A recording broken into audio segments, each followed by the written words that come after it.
Anteriormente, se han analizado las palabras de Eliú en contra de Job.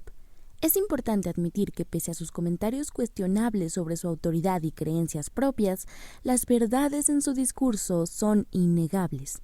Sin embargo, pareciera que aunque los acompañantes de Job se encuentran de acuerdo con sus palabras debido a que no han objetado contra ellas, las primeras palabras de este capítulo insinúan que para este punto los demás hombres que escuchaban a Eliú comenzaban a realizar alguna especie de movimiento que incita a Eliú a prometer de nuevo un discurso único, como si dejaran de prestar atención y su necesidad de ser reconocido dijera: espera, aún tengo cosas importantes que decir. Versículos del 1 al 6. Añadió Eliú y dijo: espérame un poco y te enseñaré, porque todavía tengo razones en defensa de Dios. Tomaré mi saber desde lejos y atribuiré justicia a mi Hacedor, porque de cierto no son mentiras mis palabras. Contigo está el que es íntegro en sus conceptos. He aquí que Dios es grande, pero no desestima a nadie. Es poderoso en fuerza y sabiduría. No otorgará vida al impío, pero a los afligidos dará su derecho. Cuando Eliú habla acerca de conocimientos traídos desde lejos, no se refiere exactamente al tipo de sabiduría humana de la que hacen uso los demás acompañantes, sino de la que proviene de Dios. Esta es una idea importante en la que ahondaremos enseguida, pues en primer lugar, afirmar que con Job se encontraba alguien íntegro en sus conceptos no era una referencia de Eliú reconociendo la grandeza de Dios, sino de nuevo haciendo referencia a su propia sabiduría. Esto lo podemos sostener con el hecho de que durante toda su intervención, mientras intenta hablar de Dios y convencer a Job, termina hablando de él mismo. Dios me dio, vine a corregirte y déjame enseñarte. Son frases que han sido repetidas en múltiples ocasiones por Eliú y que reflejan que su apuro no es que Job conozca la voluntad de Dios, sino tener un lugar en una conversación que no le corresponde. Eliú busca únicamente sentirse digno de ser escuchado. Es evidente que cree que sus palabras son íntegras, como si su naturaleza y conocimientos fueran tan sobrenaturales, como si los considerara divinos. Eliú sabe que los hombres se equivocan, pero sostiene que sabe la verdad absoluta sobre las decisiones y planes de Dios.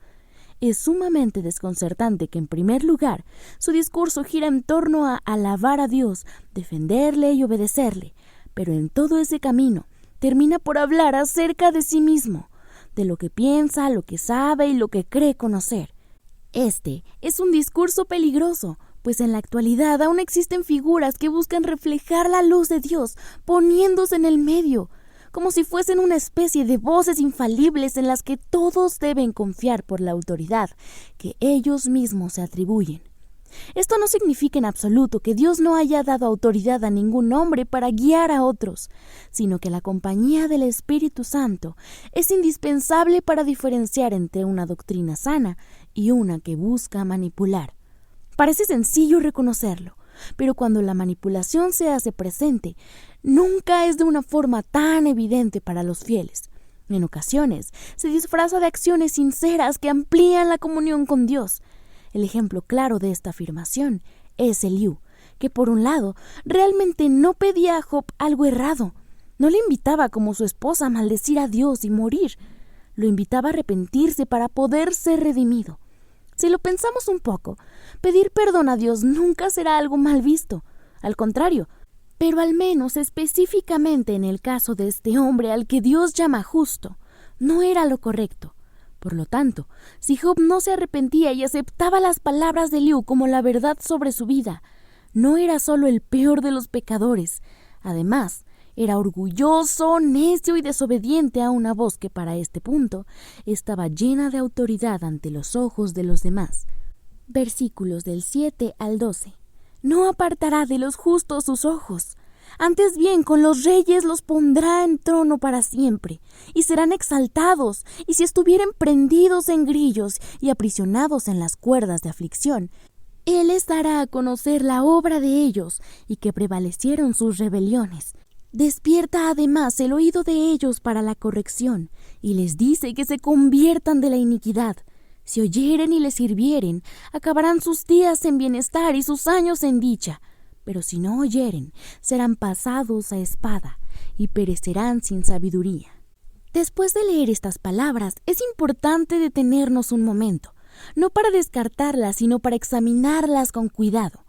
Eliú presenta una lógica que suena correcta e incluso piadosa. La obediencia trae bendición. La corrección conduce a la vida. Pero el problema no está solo en lo que dice, sino en cómo y desde dónde se aplica. Porque cuando estas afirmaciones se aplican sin sabiduría y respeto, pueden convertirse en un discurso que exige sumisión sin permitir pregunta y obediencia sin espacio para la conciencia y el pensamiento individual. Es desde aquí que necesitamos reflexionar con más profundidad sobre lo que Job 36 realmente muestra entre líneas al lector. Pensar que la autoridad es incuestionable y que todo aquel que se encuentre en desacuerdo pueda ser manipulado con la frase de que la obediencia trae bendición es un error incómodo que promueve un discurso de sumisión. No significa que cada creyente tenga que volverse a la rebeldía y la desobediencia o el irrespeto.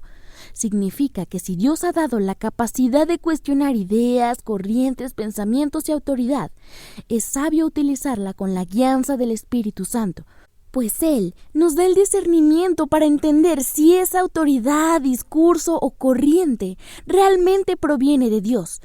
No se trata de que consideremos alguna cosa como beneficiosa para nosotros mismos.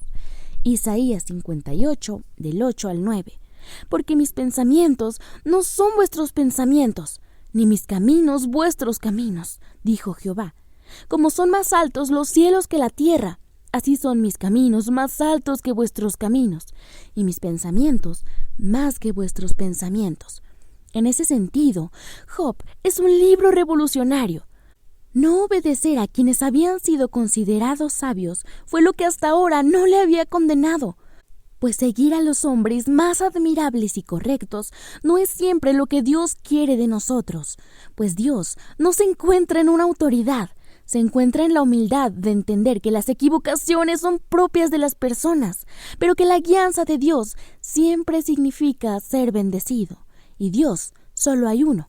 Por lo tanto, es importante que esa capacidad de cuestionar sea utilizada con responsabilidad, humildad y amor, pero sobre todo con sabiduría. Nunca con rebeldía ni orgullo.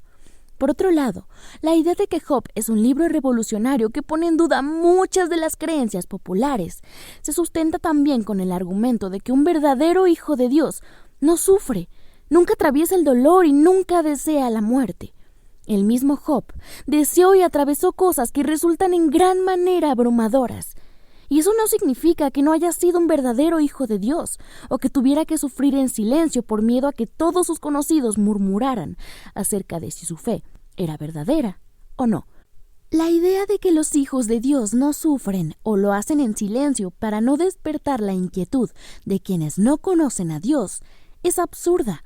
Cuando alguien entrega su corazón y sus decisiones a la voluntad divina, no significa que ya no sufrirá, pero su sufrimiento es distinto. Romanos 8:28.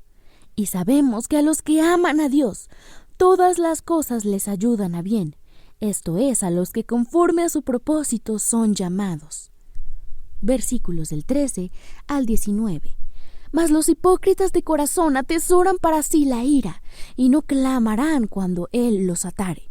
Fallecerá el alma de ellos en su juventud, y su vida entre los sodomitas. Al pobre librará de su pobreza, y en la aflicción despertará su oído. Asimismo, te apartará de la boca de la angustia, al lugar espacioso, libre de todo apuro, y te preparará mesa llena de grosura. Mas tú has llenado el juicio del impío, en vez de sustentar el juicio y la justicia. Por lo cual, teme, no sea que en su ira te quite con golpe, el cual no puedas apartar de ti con gran rescate. ¿Hará él estima de tus riquezas, del oro o de todas las fuerzas del poder? Ese es exactamente el error que Eliú ha cometido hasta ahora. No solo creer, sino asegurar que Job era despreciable porque atravesaba una calamidad, que era una consecuencia de pecados horribles por los que Dios, siendo tan poderoso, ni siquiera lo miraba.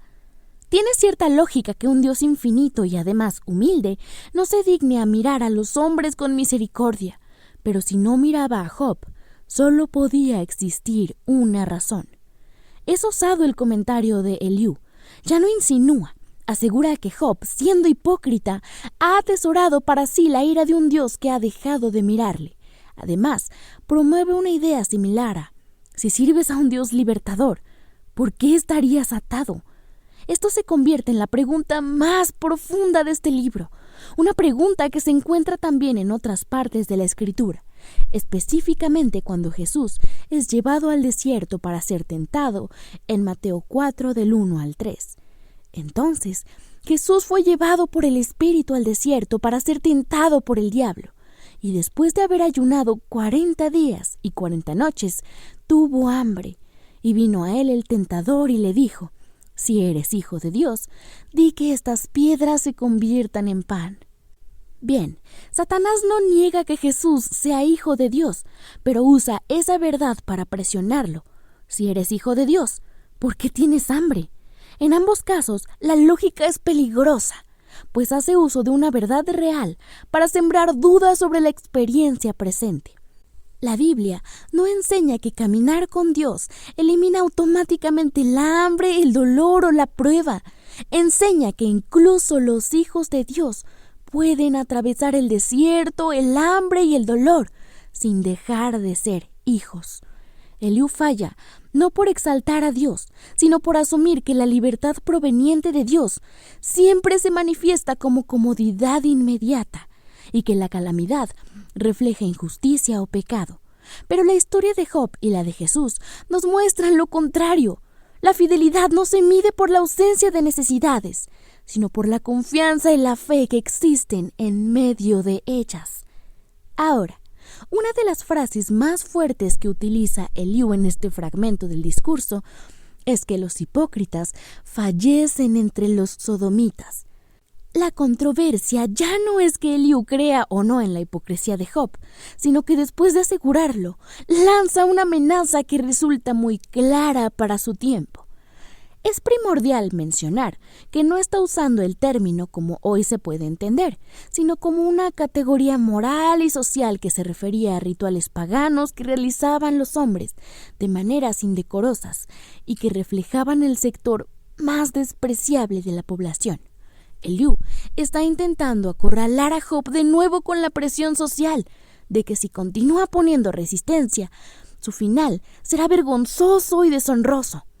Si no funcionó decirle que moriría como el peor de los malvados, entonces quiso decirle que moriría entre los que eran conocidos por adorar a dioses esperando poder, entre los paganos. Esta era una afirmación sumamente dolorosa, pues los paganos no tienen una comunión con Dios, no le conocen. Resulta profundamente violento y doloroso que Job sea tratado como pagano, no por adorar a otros dioses, sino por no someterse a la voluntad de quienes parecían más sabios y moralmente superiores a él. Su pecado no fue la idolatría ni la adoración por interés, fue la honestidad de no querer aceptar un pecado que no cometió. No fue la rebeldía ni dejar desamparados a los necesitados. Fue negarse a repetir un discurso que no representaba su relación con Dios.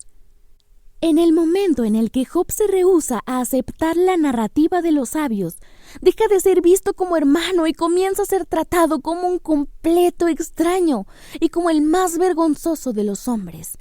En ese sentido, Eliú convierte la fe de ser un espacio de encuentro con Dios en una herramienta de control, donde obedecer a los hombres se confunde con obedecer a Dios. Es sumamente importante entender que corregir no significa aplastar. Lo inquietante es que esta dinámica no se quedó únicamente en el libro de Job, sigue viva en la actualidad. Cada vez que alguien sufre y es presionado a someterse a una explicación espiritual que no es conforme al Espíritu Santo, cada vez que se le acusa de falta de fe por no repetir el lenguaje correcto, estamos haciendo exactamente lo mismo que hicieron estos hombres con Job. El día de hoy ya no se le llama pagano a alguien, se le llama desobediente, rebelde, tibio. Tal vez las palabras no sean exactamente las mismas, pero el mecanismo es idéntico. Si no encajas en el discurso de los que se consideran maduros, entonces tu relación con Dios es puesta en duda. Esta es otra de las razones por la que este libro es revolucionario, pues nos confronta con una verdad incómoda. Dios no siempre está del lado del discurso que parece más correcto ante los hombres, sino del corazón que se apega a su voluntad con humildad y amor. En los versículos siguientes, Eliú se dedica a manipular a Job como si de quien tiene hambre se tratase, enlistando todas las cosas que Dios pudo haber hecho por Job, como si le estuviese dando un ultimátum. Menciona que Dios pudo haberlo librado de la angustia y en ese momento le devuelve la culpa. El discurso gira en torno a que Dios pudo haber sido bueno con Job, pero Job eligió que no fuera así. Es cierto que la importancia de tomar las consecuencias de nuestras acciones no debe ser olvidada, pero también es cierto que Dios es misericordioso. No tiene un amor más grande para algunos, sino que envió a su Hijo a morir por todos, incluso por aquellos sodomitas que Eliú despreciaba y para quienes ahora parecieran serlo. Versículos del 22 al 28. He aquí, Dios es excelso en su poder. ¿Qué enseñador semejante a él? ¿Quién le ha prescrito su camino? ¿Y quién le dirá, has hecho mal? Acuérdate de engrandecer su obra, la cual contemplan los hombres. Los hombres todos la ven. La mira el hombre desde lejos. He aquí, Dios es grande y nosotros no le conocemos, ni se puede seguir la huella de sus años. Él atrae las gotas de las aguas, al transformar el vapor en lluvia, la cual destila en las nubes, goteando en abundancia sobre los hombres. Este fragmento podría parecer una repetición con poca importancia, pues todo lo que habla sobre Dios lo ha dicho antes, pero exactamente mencionarlo en este momento delata la buena estrategia que tenía Eliú para convencer a Job. De nuevo, después de amenazarlo, le recuerda que la grandeza de Dios es infinita, ya sea para destruirlo o para restaurarlo. Lo cierto es que parece también un intento por abrir los ojos de Job a la idea de que parecía tenerse en más alta estima que a Dios. Por su parte, algunos estudiosos consideran este fragmento como un poema incomparable y probablemente una descripción de lo que ocurría alrededor de esta conversación. Versículos del 29 al 33. ¿Quién podrá comprender la extensión de las nubes y el sonido estrepitoso de su morada? He aquí, sobre él extiende su luz, y cobija con ella las profundidades del mar. Bien que por esos medios castiga a los pueblos, a la multitud él da sustento. Con las nubes encubre la luz, y le manda no brillar, interponiendo aquellas. El trueno declara su indignación, y la tempestad proclama su ira contra la iniquidad. Cuando Eliú dice que el trueno lo declara, está usando una imagen bíblica muy conocida. Recordemos que en la Escritura, el trueno representa la voz de Dios manifestándose con autoridad y presencia. En el Sinaí, por ejemplo, Dios habló entre truenos y relámpagos. Éxodo 19, 18 y 19. Todo el monte Sinaí humeaba porque Jehová había descendido sobre él en fuego, y el humo subía como el humo de un horno, y todo el monte se estremecía en gran manera. El sonido de la bocina iba aumentando en extremo. Moisés hablaba, y Dios le respondía con voz tronante. En el Salmo 29 del 1 al 3, el trueno es llamado directamente la voz de Jehová que revela su gloria y poder sobre las aguas. Voz de Jehová sobre las aguas, truena el Dios de gloria, Jehová sobre las muchas aguas, voz de Jehová con potencia, voz de Jehová con gloria. El trueno no es elegido al azar, es la similitud de la voz de Dios porque no es un sonido delicado ni controlable como un arpa, por ejemplo, que aunque suena delicada y amable, no resulta imponente. Sin embargo, el trueno recuerda al ser humano su pequeñez. Por eso, Eliú recurre a esta imagen, pues busca subrayar la distancia entre Dios siendo infinito y el hombre siendo pequeño ante sus ojos. Este capítulo del libro de Job nos recuerda verdades incómodas como que Dios no juzga a los quebrantados, les da libertad, les da pan. Pero el hecho de no poseer ninguna de estas cosas No es un hueco que la mente humana deba llenar con su propia y pequeña interpretación, sino una responsabilidad para llevar las palabras correctas con la guianza del Espíritu Santo a los corazones que lo necesitan. Nos recuerda que tenemos la responsabilidad de elegir entre utilizar su palabra como un argumento para controlar, aplastar o avergonzar, o como un ungüento para curar las heridas de quienes sufren. Es importante saber que la sabiduría proveniente de Dios es indispensable para entender que no todo el que habla por Dios realmente habla de Dios, y que no todo el que sufre es un pecador sin remedio. Esto no significa que la verdad tenga que ser suavizada, sino que no toda la dureza es fidelidad, y que cuando se utiliza la verdad de la manera en la que Liu lo hizo, intentando demostrar su propia superioridad, no estamos siendo como Jesús, sino haciendo únicamente ruido. Colosenses 3:12. Vestíos pues como escogidos de Dios, santos y amados, de entrañable misericordia, de benignidad, de humildad, de mansedumbre, de paciencia.